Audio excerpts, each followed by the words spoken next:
Hello. Welcome to school book. School book में आप सभी का स्वागत है। आज हम लोग पढ़ेंगे इलेक्ट्रिसिटी करंट इलेक्ट्रिसिटी में फ्री चार्ज के बारे में कि फ्री चार्ज क्या होता है। अभी तक इससे पहले वाले लेक्चर में हम लोगों ने देखा कि चार्ज क्या होता है, चार्ज कैसे बना, आखिर चार्ज का एग्जिस्टेंस कहाँ से आया। अब हम लोग जानेंगे फ्री चार्ज के बारे में।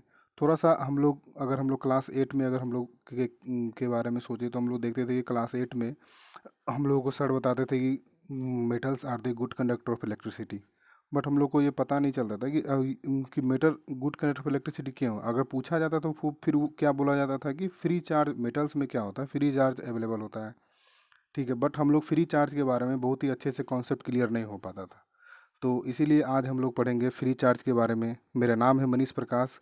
आप मेरे इस चैनल आप अगर आपको मेरा ये वीडियो अच्छा लगता है तो आप इस चैनल को लाइक कीजिए, सब्सक्राइब कीजिए और इसे शेयर ज़रूर कीजिएगा। जितने भी स्टूडेंट हैं आपके दोस्त हैं उसे ज़रूर शेयर कीजिए। उन्हें कैसा लगता है वो ये भी पता चलेगा। तो आइए देखते हैं कि फ्री चार्ज क्या है। देखिए फ्री चार्ज, तो सबसे पहले देखिए हम लोग पहले क्या देखते थे कि हम लोग क्लास 9th में हम लोग पढ़े हुए हैं कि एटम का जो है वो कॉन्फ़िगरेशन कैसा होता है। ठीक है, तो देखिए हमने एक यहाँ पे एग्जांपल लिया है कॉपर एटम का। कॉपर एटम में आप अब देख सकते हैं कि पहले ऑर्बिटल में 2 इलेक्ट्रॉन है, उसके बाद वाले में 8 है। तो इस तरह से करके हम लोगों ने उसके ऑर्बिटल के अकॉर्डिंग, उसके कॉन्फ़िगरेशन के अकॉर्डिंग उसमें इलेक्ट्रॉन डाला है। अब यहाँ पे हम लोग को ध्यान देने की क्या ज़रूरत है।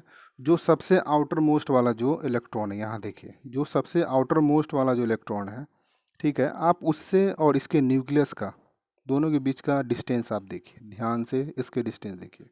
ठीक है, ओके। और आप यहाँ से जो उसके बाद वाले जो ऑर्बिटल है उसका डिस्टेंस देखिए, फिर उसके बाद वाले ऑर्बिटल का डिस्टेंस देखिए, फिर उसके बाद वाले ऑर्बिटल का डिस्टेंस देखिए। तो आपको ये पता चलेगा कि जो सबसे आउटर मोस्ट सेल वाला जो इलेक्ट्रॉन है उसका डिस्टेंस काफ़ी ज़्यादा है। ठीक है, और हम लोग अब देखिए हम लोग क्या जानते हैं कि पॉजिटिव और निगेटिव, देखिए हम लोग क्या जानते हैं कि पॉजिटिव चार्ज जो है वो क्या करेगा, अगर कोई निगेटिव चार्ज है तो वो उसको अपनी तरफ अट्रैक्ट करके रखेगा, और ये उल्टा भी हो सकता है कि निगेटिव चार्ज पॉजिटिव चार्ज को अट्रैक्ट करके रखेगा।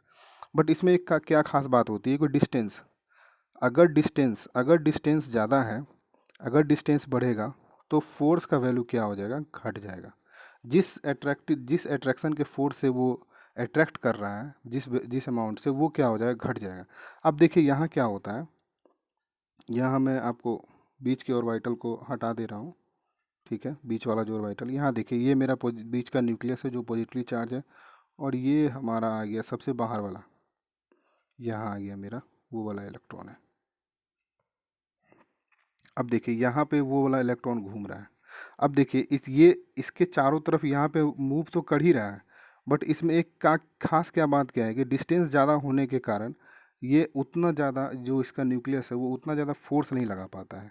इसके वजह से क्या होता है कि अगर इस पे कोई भी अगर कोई अदर फोर्स आया, एज्यूम कीजिए कि यहाँ से कोई दूसरा फोर्स अगर इस पे अप्लाई हो रहा है, तो ये इलेक्ट्रॉन क्या है, फ्रीली यहाँ से मूव करने के लिए इजली यहाँ से मूव कर सकता है, इजी गोइंग यहाँ से वो निकल सकता है। तो इस कारण से क्या होता है, अगर कोई इस पर फोर्स लग रहा है तो वो इजी गोइंग अपने ऑर्बिटल को छोड़ के बाहर निकल सकता है।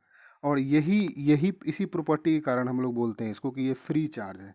ये आउटर मोस्ट सेल वाला जो इलेक्ट्रॉन है ये बाहर जाने के लिए, फ्रीली मूव करने के लिए ये इजी गोइंग अवेलेबल होता है मेटल्स में। तो इसीलिए हम लोग बोलते हैं कि मेटल्स क्या होता है, वो गुड कंडक्टर ऑफ इलेक्ट्रिसिटी होते हैं। क्यों? क्योंकि उसमें फ्री चार्ज अवेलेबल होता है। तो मुझे लगता है कि आप लोग को अब इसके बाद आप लोग को जो फ्री चार्ज का जो कॉन्सेप्ट है वो आप लोगों को वो पूरी तरह से क्लियर हो गया होगा। फ्री चार्ज एक्चुअली आखिर में डेवलप कहाँ से होता है, क्यों हम लोग उसको फ्री चार्ज बोलते हैं। तो अच्छा, इस थोड़ा सा मैं आपको ये भी बताना चाहूँ इसके बाद वाले, जैसे हम लोग अगर पीरियोडिक टेबल अगर हम थोड़ा सा अगर आप लोग अगर देखे हो तो ऊपर से नीचे जैसे जैसे हम लोग आते हैं तो वैसे वैसे क्या होता है, एटम का साइज जो होता है वो बड़ा होते चला जाता है। तो इसके कारण से क्या होता है, हम लोग बोलते हैं कि मेटेलिक करेक्टरिस्टिक्स भी क्या है, वो बढ़ते चला, वो क्यों होता है, वो इसी कारण से, क्योंकि मेटल को लूज करने का टेंडेंसी बढ़ते चला जाता है। और वो क्यों होता है, क्यों? क्योंकि यहाँ पे जो साइज है वो बढ़ते चला जा रहा है, और साइज जैसे जैसे बढ़ते चला जाएगा वैसे वैसे उसका electron easy going freely move करने के लिए वहाँ पे रेडी रहेगा।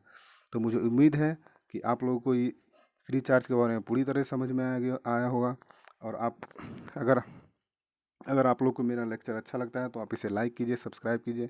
हाँ, कम से कम इसे आप शेयर ज़रूर कीजिए, क्योंकि जो भी क्लास 10th के स्टूडेंट हैं उनको सब बहुत कुछ पता चले।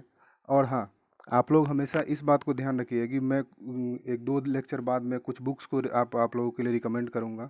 आप लोग उस बुक को ज़रूर पढ़िए, उनके कुछ न्यूमेरिकल्स कोई बनाइए। और आप लोगों को कहीं दिक्कत हो रहा है तो आप लोग मुझसे मुझे आप कमेंट बॉक्स में आप मुझे वो लिख सकते हैं।